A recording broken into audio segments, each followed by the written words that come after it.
फिक्र में अब राम मंदिर चढ़ावा चोरी की फाइल खोलते हैं, जिस पर सुप्रीम कोर्ट में सुनवाई समेत कई अपडेट्स हैं। निर्मोही अखाड़े में भी इस मुद्दे पर काफी हंगामा मचा हुआ है। पहले देश की सबसे बड़ी अदालत चलते हैं। चढ़ावा चोरी पर स्टेटस रिपोर्ट मिलने के बाद सुप्रीम कोर्ट ने एसआईटी के पुनर्गठन का आदेश दे दिया है। सर्वोच्च अदालत में उन याचिकाओं पर सुनवाई हुई जिनमें हेरा फेरी का आरोपों की सीबीआई जांच की मांग की गई। सीजेआई समेत 3 जजों की बेंच ने सरकार की तरफ से पेश सॉलिसिटर जनरल तुषार मेहता ने पूरा ब्यौरा दिया। तुषार मेहता ने कहा कि कोर्ट के आदेश के मुताबिक स्टेटस रिपोर्ट दाखिल कर दी गई है, अभी जांच जारी है और इस मामले में गिरफ्तारियां भी हुई। बेंच ने स्टेटस रिपोर्ट पर गौर करते हुए पूछा, अब कौन जांच कर रहा है? तो तुषार मेहता ने जवाब दिया, अब पुलिस जांच कर रही है। एसआईटी ने प्राथमिक जांच की है। इस पर सीजीआई ने पूछा, एसआईटी में तो जिम्मेदार अधिकारी थे? तो सॉलिसिटर जनरल ने कहा, जी हां, टीम में 2 आईएएस अधिकारी थे। फिर सीजीआई ने अगला सवाल किया, क्या एसआईटी फिर से गठित की जा सकती है? इस पर एसजी ने जवाब दिया है कि हमें कोई आपत्ति नहीं है। उनका जवाब सुनने के बाद सीजीआई ने कहा कि एसआईटी का फिर से गठन किया जाए और पिछली एसआईटी के एक अधिकारी को इसका प्रमुख बनाया जा सकता है, क्योंकि उन्हें मामले की जानकारी है। पूरा ब्यौरा सुनने के बाद सीजीआई ने तुषार मेहता से कहा कि हम इस रिपोर्ट के आधार पर आगे बढ़ेंगे। कोर्ट ने यह भी आगाह किया है कि इस मुद्दे का राजनीतिकरण नहीं होना चाहिए, जांच निष्पक्ष होनी चाहिए। अब अगली सुनवाई 27 जुलाई को होगी। उस दिन कोर्ट कुछ निर्देश भी जारी कर सकती है। चढ़ावा चोरी से अलग सुप्रीम कोर्ट से निर्मोही अखाड़े की याचिका को लेकर भी खबर है, जिसमें श्री राम जन्मभूमि तीर्थ क्षेत्र ट्रस्ट के पुनर्गठन के निर्देश देने की मांग है। यही ट्रस्ट राम मंदिर का प्रबंधन देखता है। अखाड़े का आरोप है कि ट्रस्ट का वर्तमान स्वरूप सुप्रीम कोर्ट के 9 नवंबर 2019 के फैसले की भावना के अनुरूप नहीं है। याचिका में यह दावा किया गया है कि इसमें जवाबदेही का अभाव है। अखाड़े का तर्क है कि 2019 के फैसले में मंदिर प्रबंधन में उसके लिए उचित भूमिका सोची गई थी, लेकिन केंद्र सरकार के बनाए ट्रस्ट में उसे प्रशासनिक और धार्मिक कार्यों के संचालन से प्रभावी रूप से बाहर कर दिया गया। अखाड़े का आरोप है कि वर्तमान श्री राम जन्मभूमि तीर्थ क्षेत्र ट्रस्ट बिना किसी पर्याप्त जवाबदेही के एक प्राइवेट ट्रस्ट की तरह काम कर रहा है। याचिका में ट्रस्ट को निजी से सार्वजनिक ट्रस्ट बनाने की मांग की गई है। इसके अलावा पारदर्शिता के लिए स्वतंत्र निगरानी बोर्ड बनाने, बोर्ड में रामानंदी बैरागी संप्रदाय के सदस्य रखने और उच्च सत्यनिष्ठा वाले ऐसे ट्रस्टी बनाने की मांग की गई है जो राम जन्मभूमि से जुड़ी परंपरा से जुड़े हों। निर्मोही अखाड़े की याचिका में एक और महत्वपूर्ण मांग है। अखाड़े ने श्री राम लला विराजमान की मूल मूर्तियों को गर्भगृह में पुनर्स्थापित करने की मांग की, जिसकी तस्वीर आप स्क्रीन पर देख रहे हैं।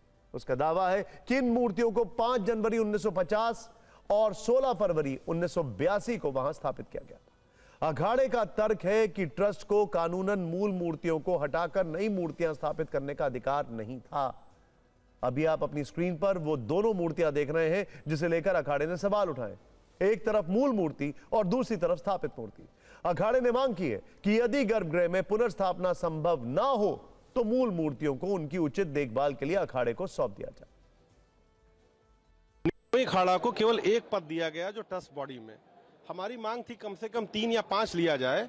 तो इस बात के लिए हम लोग वहां गए हैं कि 9/11/19 को जो आदेश हुआ उसमें एप्रोप्रिएट रिप्रेजेंटेशन का मतलब क्या है, उसकी व्याख्या की जाए। तो एक पॉइंट ये है, 8 पॉइंट की हम लोग मांग किए हैं, जिसमें एक बात है कि फॉरेंसिक ऑडिट के बारे में हमने मांग की है। और उसके अलावा हमने 2 मांग और की है, जिसमें है कि 5 जनवरी 50 और 16 फरवरी 82 को जो वहां पे इनर एंड आउटर कोर्टयार्ड कुर्क हुआ था, तो उसमें से कुछ आइटम लिए गए थे, वो वहां पूजे में नहीं रखे जा रहे हैं। तो उसमें मांग की गई या तो उसको पूजे में सम्मिलित वहां किए जाएं या हम लोग को निर्मोही अखाड़ा रिटर्न कर दें। राम मंदिर आंदोलन से निर्मोही अखाड़े का सदियों पुराना नाता रहा है। अयोध्या में राम मंदिर आंदोलन और राम जन्मभूमि के पूजा पाठ और प्रबंधन के लिए जो लंबी कानूनी लड़ाई लड़ी गई, उसमें इस अखाड़े का योगदान माना जाता है। बाबरी मस्जिद और राम जन्मभूमि विवाद में निर्मोही अखाड़े ने 1885 में फैजाबाद की जिला अदालत में पहली बार याचिका दायर की थी। याचिका में राम जन्मभूमि वाले स्थान के चबूतरे पर छत्र बनवाने की इजाजत मांगी गई, लेकिन कोर्ट से अनुमति नहीं मिली थी। निर्मोही अखाड़े के महंत रघुबर दास ने 1885 में चबूतरे पर राम की पूजा के लिए एक मंडप बनाने की इजाजत मांगी थी। अगर आजादी के बाद का इतिहास देखें तो निर्मोही अखाड़े ने 1959 में बाबरी मस्जिद की विवादित भूमि पर अपना मालिकाना हक जताते हुए मुकदमा दायर किया, जिसमें निर्मोही अखाड़ा चाहता है कि उसे राम जन्मभूमि का प्रबंधन और पूजा का अधिकार मिले। निर्मोही अखाड़े को अखिल भारतीय अखाड़ा परिषद से मान्यता मिली हुई। 14वीं शताब्दी में इस अखाड़े की नींव वैष्णव संत और कवि रामानंद ने रखी थी।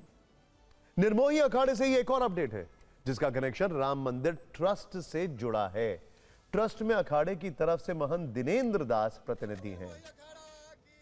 5 जुलाई को निर्मोही अखाड़े के पंचों की बैठक में दिनेंद्र दास को अखाड़े के महंत पद से हटा दिया गया। राजा राम चंद्राय डाकोर को नया सरपंच घोषित किया गया है। बताया गया है कि दिनेंद्र दास से अखाड़े के संत नाराज हैं। राजा राम डाकोर के मुताबिक चढ़ावा चोरी का जिस तरह से विरोध किया जाना चाहिए था वो दिनेंद्र दास ने नहीं किया। उनके बयानों को लेकर ऐसा माना गया कि वो इस मामले में मोहरा बन गए। एक वजह यह भी है कि सुप्रीम कोर्ट जाने के मसले पर अखाड़े ने जो मीटिंग बुलाई उसमें दिनेंद्र दास फोन करने के बावजूद नहीं आए।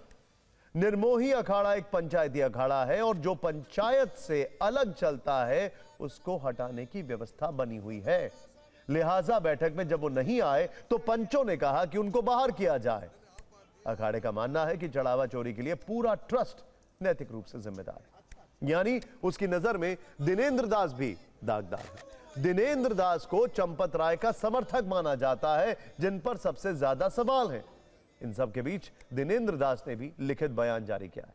उन्होंने अखाड़े से हटाए जाने के दावे का खंडन करते हुए कहा कि सोशल मीडिया के जरिए निर्मोही अखाड़ा के सुप्रीम कोर्ट जाने की जानकारी मिली। दिल्ली में हुई पंचायती बैठक के बारे में कोई जानकारी नहीं दी गई। उन्होंने दावा किया कि कुल 19 पंच हैं जिनमें 13 उनके साथ हैं, यानी निर्मोही अखाड़े के अंदर फिलहाल काफी खींचतान दिख रही है।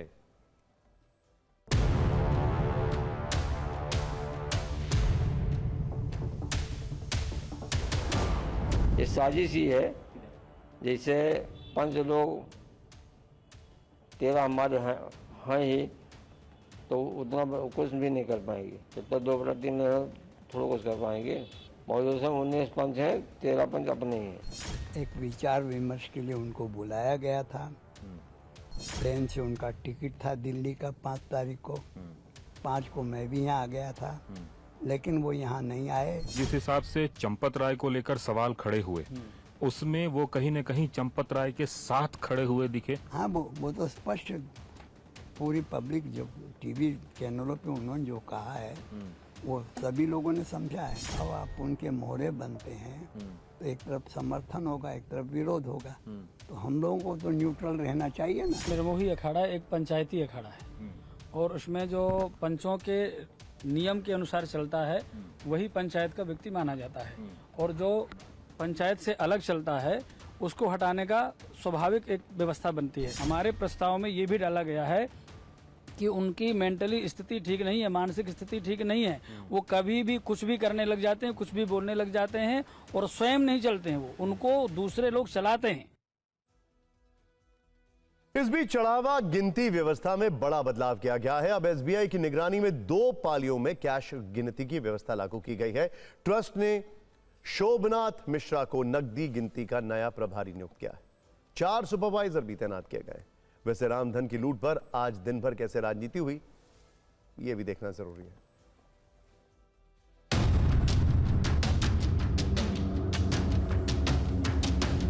अपने भक्तों को ट्रस्ट बना के चोरी करने के लिए उनको कहा और आपके भक्त पूरे चोरी कर रहे हैं और आपने कानून बनाया और राम मंदिर के लिए ट्रस्ट के लिए आप ही ने बनाया, आप ही ने नॉमिनेट किया लोगों को, आप ही के लोग उसमें हैं। बीजेपी CCCC है, चंदा चोरी चढ़ावा चोरी।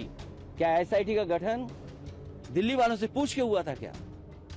कहीं ऐसा लगता है क्योंकि दिल्ली वालों ने उसका उद्घाटन किया था, इसे लखनऊ वालों ने SIT जांच करा करके अपने हाथ में चीजें रख ली। उत्तर प्रदेश की सरकार ने संज्ञान लेते हुए SIT की जांच बैठाई। SIT ने बहुत लोगों को इंट्रोगेट किया है, पूछताछ की है। अब तो विपक्ष को इस बात को सदन में नहीं चलाना चाहिए। जिस भगवान राम के नाम पर इस संसद में ये बैठे हैं, उस भगवान राम के नाम पर जब लूट करते हैं और वो हम आवाज उठाते हैं तो ये इन्हें मंजूर नहीं है। हमारी आवाज दबाई जा रही है। राम मंदिर सबके आस्था से जुड़ा हुआ चीज है, उस पर कमेटी भी बनी है और उस पर कार्रवाई भी चल रही है, दिख रहा है। तो ये सब तो इशू है नहीं, अगर नहीं कोई एक्शन होता, नहीं कोई बात होती, तब आप इस मुद्दा को लेकर के जाते। चाहे मामला रामधन की चोरी के संगीन जुर्म का हो, सिस्टम की जवाबदेही का हो, या फिर रामलला के दरबार में मूल मूर्ति की स्थापना का, हर तरफ परतें खुल रही, सवाल लॉन्च हो रहे हैं। अब देश को इंतजार इस बात का है कि इन तमाम उलझनों के बीच राम भक्त को इंसाफ मिले और निर्मोही अखाड़े की नाराजगी भी दूर हो।